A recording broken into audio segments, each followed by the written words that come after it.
بسم اللہ الرحمن الرحیم۔ سائم ہومیوپیتھک انفرٹیلٹی کلینک سے آپ کی خدمت میں حاضر ہوں۔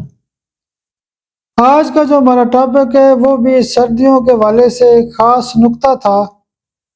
مجھے میرے فیس بک گروپ کے اندر ایک بندے نے سوال کیا تھا کہ ڈاکٹر صاحب میں جب بھی ساگ کھاتا ہوں تو بیمار ہو جاتا ہوں۔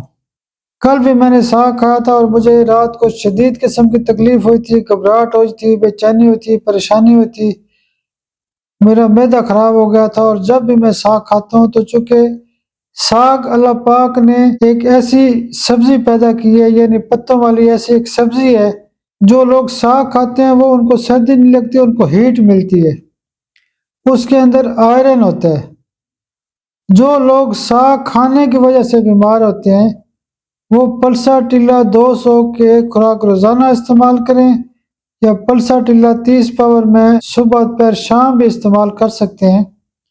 آپ میرے لیے دعا بھی کیا کریں۔ بہت شکریہ، بہت شکریہ، بہت شکریہ۔